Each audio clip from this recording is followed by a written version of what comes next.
You feel it the moment you walk into a room. It isn't a sound and it isn't a smell, but it hits you with the physical force of a rogue wave. The air changes density. You look at a friend, a partner, or even a stranger on the subway, and before they have spoken a single word, you are already carrying their burden.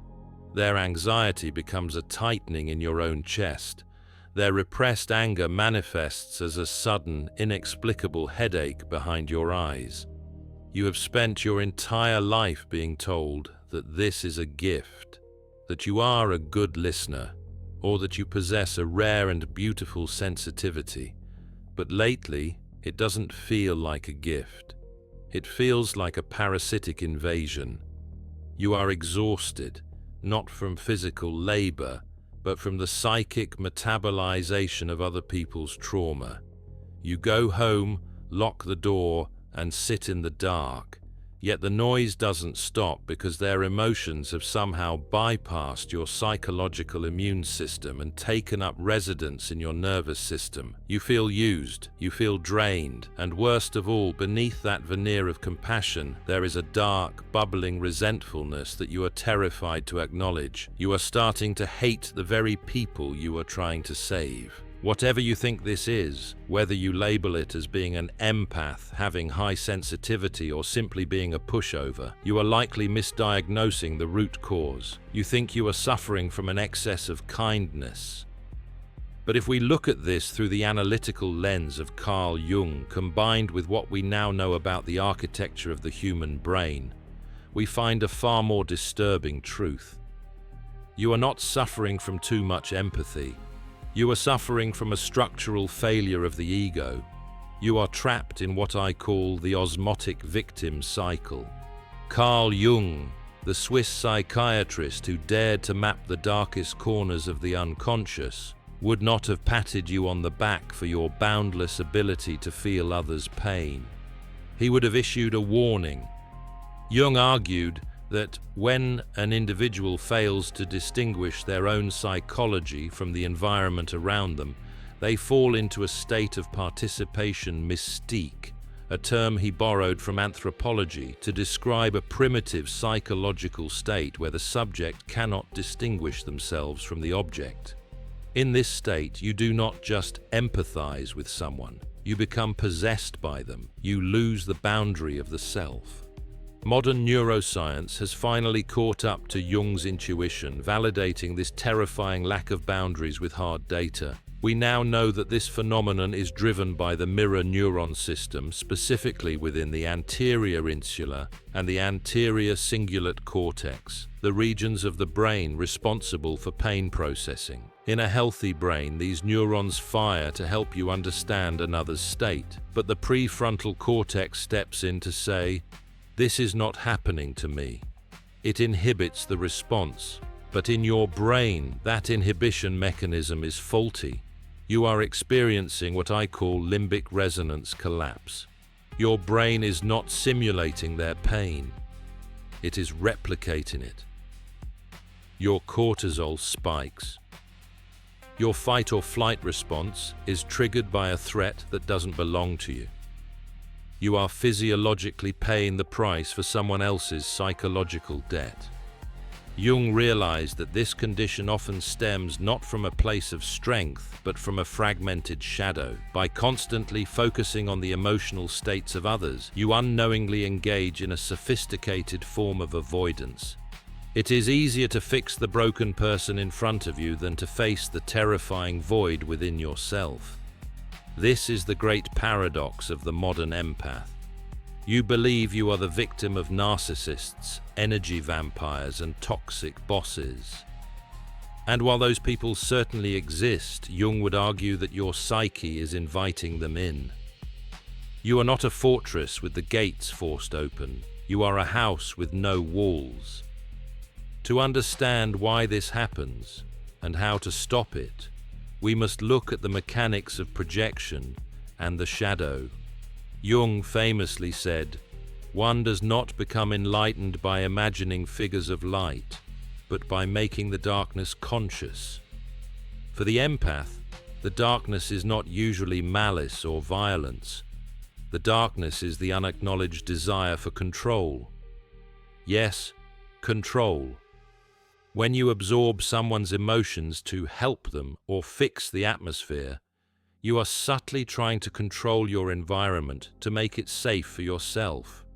You are managing the external world because your internal world lacks stability. This is what I define as the benevolent manipulator syndrome. It is a hard pill to swallow, but recognizing this is the first step out of the victim trap. Consider the biological cost of this syndrome. When you engage in this hyper-attunement, your brain enters a state of chronic hypervigilance. You are constantly scanning for micro-expressions, tone shifts, and sighs.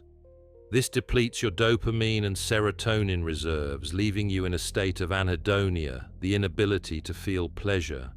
You become a hollow shell, a conduit for everyone else's life force while yours withers away. You are essentially a psychological ghost in your own life, haunting the hallways of other people's problems. Jung saw this pattern repeatedly in his clinical practice. He observed that patients who identified as healers or helpers often harbored a deep, unconscious inflation. They believed somewhere deep in the psyche that they were the only ones capable of bearing the suffering of the world. This is a messiah complex disguised as martyrdom, and the world, sensing this open wound, crowds around it. If you act like a savior, the world will provide you with an endless supply of victims to save until you are utterly consumed. But there is a way out. It does not require you to become cold or heartless. It does not require you to shut off your humanity. It requires a fundamental restructuring of your psychic architecture. It requires you to move from passive absorption to active observation. To do this, we must dissect the specific archetypes that govern this behavior and learn how to integrate the shadow that keeps you enslaved to the emotions of others. Jung's solution is not to build a wall, but to build a mirror. One that reflects the world without becoming it. Let us look at a specific case study to ground these abstract concepts in reality. Jung often spoke of the danger of being swallowed by the collective unconscious, but he also treated individuals who were swallowed by the personal unconscious of their families. Imagine a patient, let's call him Elias. Elias was a man in his mid-30s, intelligent, soft-spoken, and perpetually exhausted. He worked in a high-stress corporate environment, not because he was ambitious, but because he was the peacekeeper. When his boss was angry, Elias felt sick. When his wife was sad, Elias couldn't sleep. He described himself to Jung as a sensitive instrument. He thought this was his nature.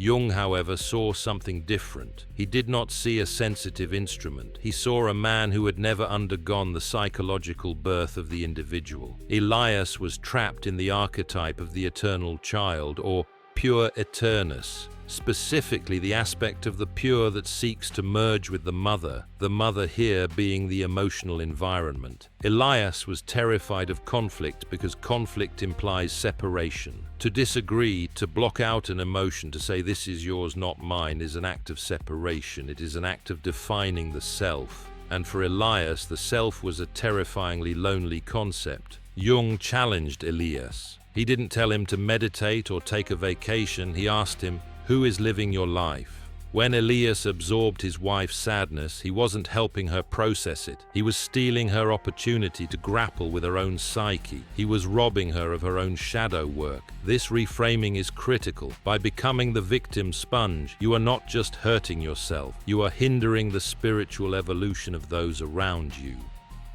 You are an enabler of emotional immaturity. This leads us to the classification of the symptoms you are likely ignoring. If we are to break this cycle, we must first identify the specific type of empathic distortion you are suffering from. Jungian analysis suggests there isn't just one way to lose yourself. There are specific pathways of disintegration. Understanding which one belongs to you is the key to closing the breach in your psyche. We can categorize these breaches into three distinct pathologies of the self. Jung loved to categorize, not to box people in, but to understand the specific flavor of their neurosis. You must listen closely, for one of these will sound uncomfortably familiar. The first type is what I call the somatic mirror trap. If you fall into this category, your empathy has bypassed your cognition entirely and lodged itself in your physiology. You are the person who feels nauseous when a friend describes a breakup. You get migraines when entering crowded shopping centers. Neuroscience tells us that your vagus nerve, the superhighway connecting your brain to your body, is chronically overstimulated. You are suffering from visceral enmeshment. Your mirror neurons are firing with such intensity that your body cannot distinguish between an external threat and an internal one. You are not just feeling for others, you are biologically simulating their trauma. The danger here is severe. Jung would warn that treating the body as a dumping ground for the collective psyche leads to psychosomatic illness. You are literally making yourself sick with other people's secrets. The second type is the identity chameleon. This is the most insidious form of empathic distortion because it feels like connection. When you are with a strong-willed person, you adopt their opinions. When you are with a melancholic person, you adopt their sadness. You are fluid. You pride yourself on being able to get along with anyone. But this is not social skill. It is ego liquefaction. Jung described the persona as a mask we wear to interact with the world. But for the identity chameleon, the mask has become grafted onto the face. You have no solid core to retreat to. You are terrified of silence and solitude because, in the absence of others to mirror, you cease to exist. You are a psychological vampire in reverse. Instead of feeding on others, you beg them to feed on you so that you might feel real. The third type is perhaps the darkest, the resentful martyr. This is where the benevolent manipulator we spoke of earlier hides. You give, and you listen, and you fix. But deep down, in the shadow carried by your unconscious, you are keeping a tally. You have developed transactional compassion. You believe that if you suffer enough for others, the universe, or the people around you, will owe you protection and love. When they inevitably fail to pay up, when they continue to be selfish or broken despite your sacrifice, you fall into a rage. This rage is the shadow striking back. Jung warned that an inflated consciousness is always egocentric and conscious of nothing but its own existence. By thinking your empathy makes you superior, you have become blind to your own capacity for hatred. If you recognize yourself in these descriptions, do not look away. The discomfort you feel right now is the beginning of the cure. The modern world tells you to shield yourself with crystals, or to block negative energy, or to cut people off. These are temporary fixes. They are band-aids on a psychic hemorrhage. Jung would argue that you do not need better shields. You need a stronger center. You need to undergo the process of individuation. Individuation, in this context, means separating your own psychological substance from the sludge of the collective. It means retrieving the parts of yourself that you have projected onto others. To stop being a victim, you must develop a new psychological organ. You must cultivate what I call the obsidian wall.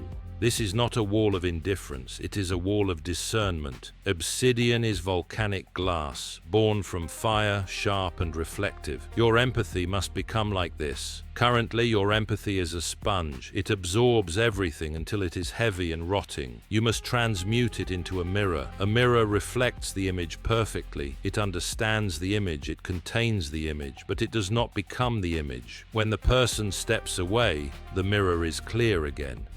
This is the difference between emotional contagion, the primitive limbic response, and cognitive empathy, the evolved prefrontal response.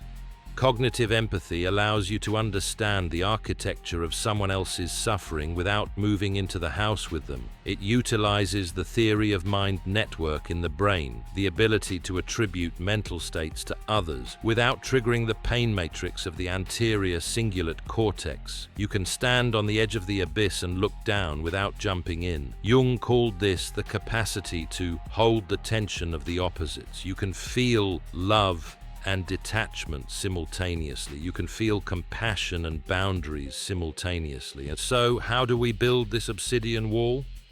We must engage in a practice Jung called active imagination, but we will adapt it for the moment of impact, the moment you feel the wave of someone else's emotion hitting you. The first step is neuro-linguistic separation. When the feeling hits, that sudden anxiety or heaviness, you must verbally label it in your mind. Do not say, "I am anxious." The moment you say, "I am," you identify the ego with the emotion. You claim ownership. Instead, you must use the third-person objective tense. You say, "There is anxiety here." Or better yet, "I am sensing a frequency of anxiety from this environment." This subtle linguistic shift engages the left hemisphere of the brain, the analytical processor, and dampens the activity in the amygdala. You are moving from the experiential to the observational. You are stepping out of the river and onto the bank.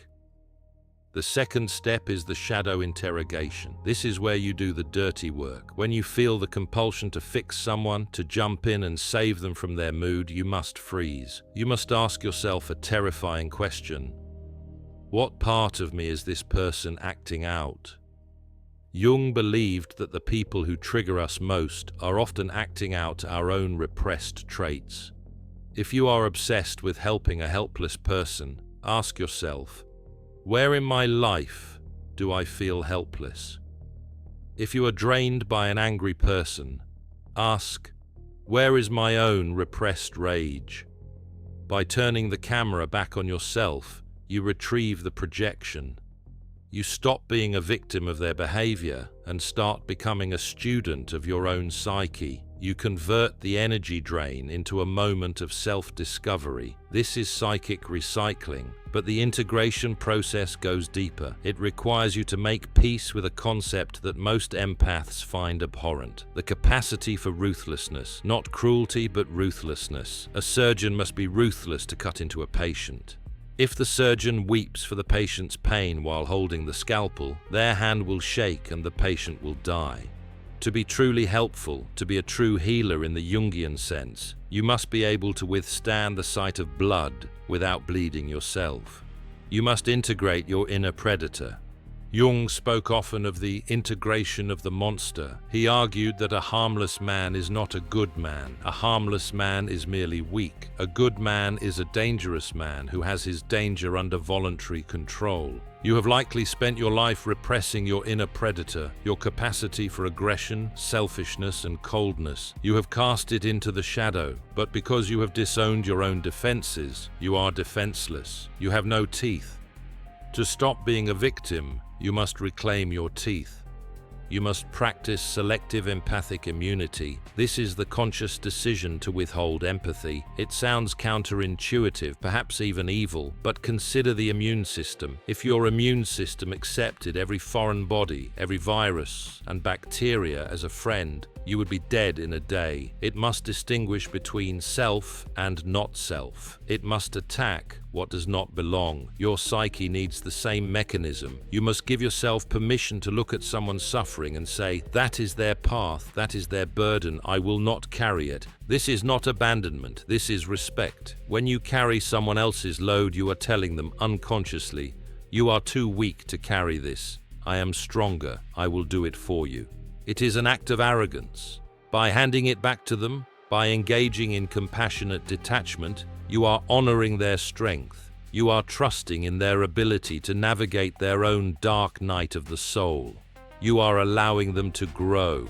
Now we must address the final stage of this transformation. Once you have built the obsidian wall and integrated the predator, a shift occurs in your reality. You stop attracting the vampires. The energy parasites of the world are looking for easy meals. They are looking for the open door. When they encounter a contained, integrated psyche, they are repelled. They sense that you are no longer a source of supply, but this transition is lonely.